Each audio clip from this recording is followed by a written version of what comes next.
Rahayu, rahayu, rahayu. Salam Nusantara, saudara-saudara sekalian. Di sela-sela kondisi bangsa yang masih belum bisa pulih dari pandemi ini, dan kebetulan ini adalah bulan Agustus tahun 2020, di mana pada bulan ini negara kita, Republik Indonesia, selalu memperingati hari kemerdekaannya. Nah, saya tidak ingin membahas tentang proklamasi karena setiap tahun itu pasti banyak yang membahas tentang proklamasi. Saya ingin membahas tentang semangat nasionalismenya Gajah Mada. Ya, siapa yang tidak kenal dengan Mahapatih Gajah Mada dengan Sumpah Palapanya? Tentu analisa saya ini berdasarkan kajian keilmuan saya, sesuai dengan keahlian saya sebagai seorang filsuf Jawa. Maka saya mengkaji melalui dialektika kritis. Mahapatih Gajah Mada adalah salah satu tokoh yang sangat visioner. Ya, dia adalah seorang Mahapatih berkebangsaan Majapahit. Ya, waktu itu dia hidup pada masa yang pertama pada masa Prabu Jayanegara. Dia masih menjadi seorang bekal. Lalu pada masa Ratu Tribana Tunggadewi, dia mulai diangkat menjadi seorang Mahapatih sampai masanya Prabu Hayam Wuruk. Ya. Nah, mengapa saya ingin mengkaji tentang sosok Gajah Mada dan semangat nasionalismenya? Tentunya ini sangat inspiratif bagi kita, generasi muda hari ini, generasi bangsa hari ini, yang katanya kita adalah generasi milenial, tetapi kita cenderung kendor dengan semangat nasionalisme dan patriotisme kita. Mahapatih Gajah Mada adalah orang yang sangat cinta kepada negaranya, orang yang sangat menjunjung tinggi nilai patriotik. Dia punya cita-cita untuk menyatukan Nusantara yang disebut dengan Mandala Nusantara. Itu satu kawasan di Kepulauan Nusantara ini, ya, yang ada di wilayah Samudra Hindia ini, khususnya Indonesia, untuk bersatu padu di bawah satu naungan, yaitu Kerajaan Majapahit. Mengapa kok bisa muncul satu semangat seperti itu? Karena seorang Gajah Mada bukanlah orang yang bodoh. Gajah Mada bukanlah orang yang sembrono untuk mengambil sikap. Dia tentu belajar dari para pendahulunya, leluhurnya di era Kerajaan Singasari, Kerajaan Kadiri, Medang Kamulan, Kerajaan Kanjuruhan, dan seterusnya. Kerajaan-kerajaan dahulu, ya, sebelum Majapahit itu saling berperang. Misalnya Kerajaan Medang Kamulan diserang oleh Warawari, ya. Kerajaan Kalingga tidak sepakat dengan Kerajaan Wengker misalnya. Lalu Kerajaan Singasari, Ken Arok misalnya, melawan Kadiri dan mendirikan kerajaan baru di Tumakal yang nanti kemudian menjadi Singasari. Jayakatwang yang berasal dari Gelang-Gelang menyerang Singasari dan seterusnya. Percekcokan antar kerajaan kecil, ya, kerajaan waktu itu menimbulkan kesengsaraan, lemah rakyatnya. Para penguasa itu hanya fokus kepada bagaimana mereka menyerang kerajaan lain, mencoba untuk tidak bersatu padu.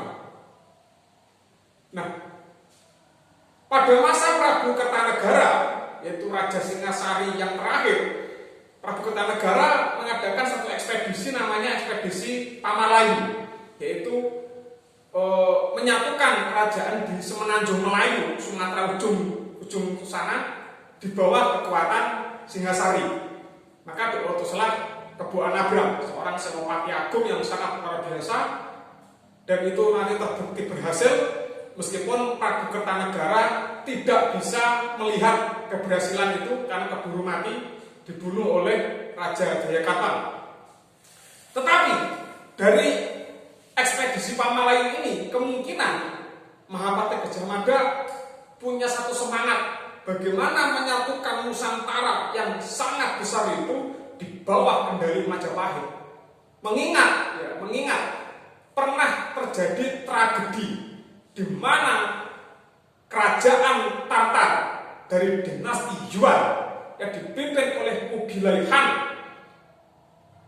mengirimkan utusan untuk membujuk Prabu Kertanegara agar tunduk kepada kerajaan Tatar.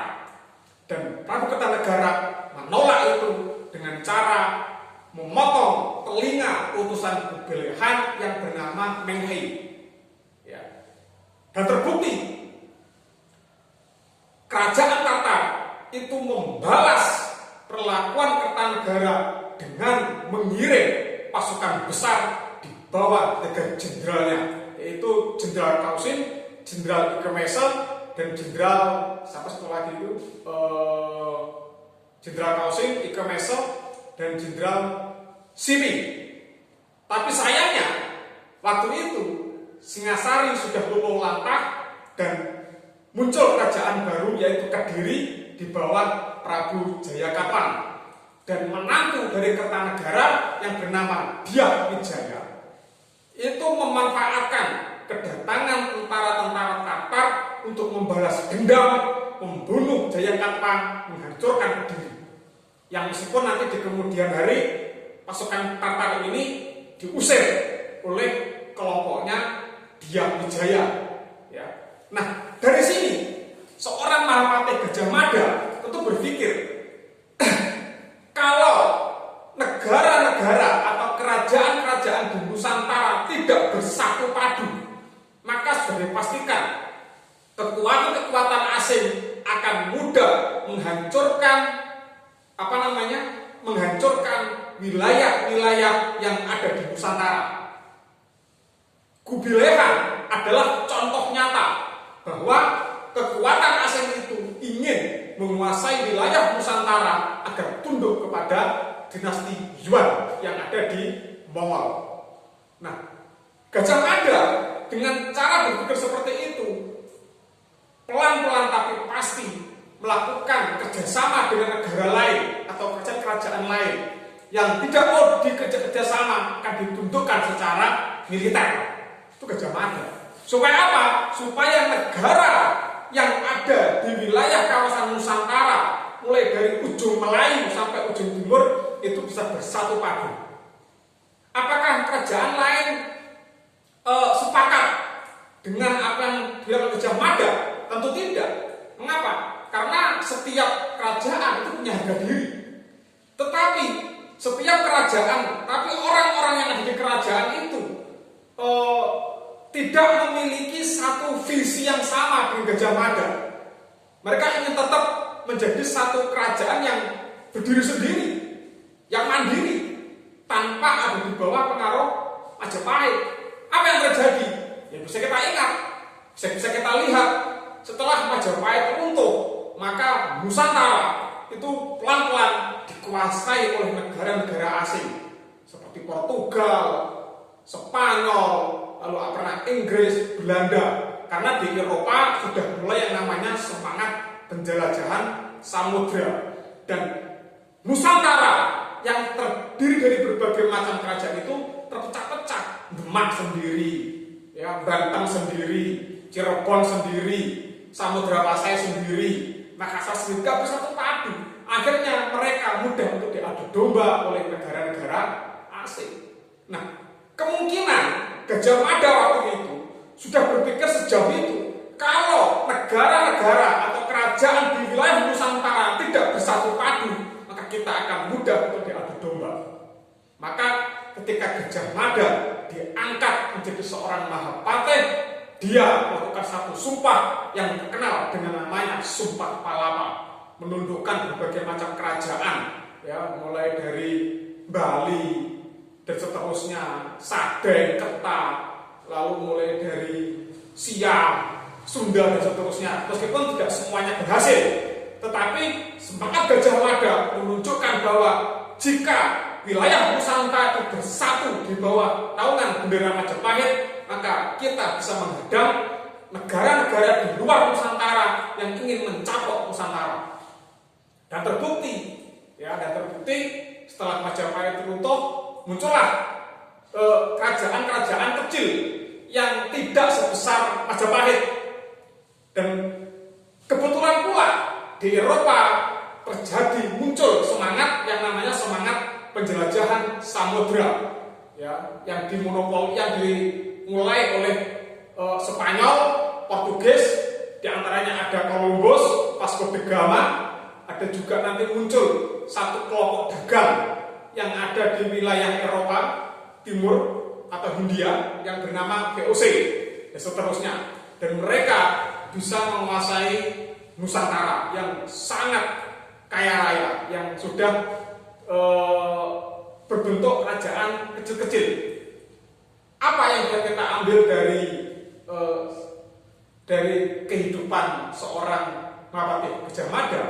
Bahwa Republik Indonesia hari ini adalah perwujudan baru dari penyatuan seluruh kerajaan kecil-kecil di masa lalu menjadi satu negara besar yang bernama Indonesia. Memang Indonesia bukan satu-satunya negara yang ada di Nusantara. Karena ketika bicara Nusantara, ada Indonesia, ada Timur Timur, ada Papua Nugini, ada Malaysia, ada Brunei, lalu ada Singapura, ada Vietnam. Itu bagian dari Nusantara sebenarnya. Tetapi Indonesia adalah salah satu negara modern yang ada di Nusantara yang wilayahnya secara fakta itu sangat besar dibandingkan negara-negara lain. Mari kita jaga NKRI ini dengan sepenuh hati. Kita lawan siapapun orang, siapapun kelompok yang ingin merubah NKRI, yang ingin merubah ideologi Pancasila menjadi ideologi baik atas nama agama atau atas nama ideologi tertentu. Kita lawan mereka supaya negara ini tetap Republik Indonesia sebagai sebuah perwujudan dari bentuk negara modern yang ada di wilayah Nusantara. Nah, itulah yang bisa saya sampaikan mengenai semangat nasionalismenya Gajah Mada. Ya, meskipun beberapa orang mungkin tidak setuju, ya boleh-boleh saja, tapi kita sebagai generasi muda Indonesia harus bisa memahami betul mengapa seorang Gajah Mada itu sangat berambisi menyatukan seluruh kerajaan di bawah Surya Majapahit. Ya, nah, mari generasi-generasi milenial belajarlah sejarah yang benar, jangan cuma otak-atik matok, pelajari dengan kritis, ambil hikmahnya, terapkan yang positif, dan kita menjadi penerus-penerus leluhur kita untuk Nusantara Jaya. Jaya, Jaya, Wijayanti. Di akhir percakapan, saya akan membaca salah satu sloka yang berintikan tentang permohonan ampun kepada Yang Widi yang saya ambil dari Kakawin Nirata Prakarta karya Empu Prapanca. Santawyo wahijon batara paramartat yantoreh niskala santan sah sinawade muwi tengahe retikta sunyalaya surya pama sira prakoso menuhi sarwatma tipta dwala biak tawas kahidep swadipta sumina lumren manah niscala.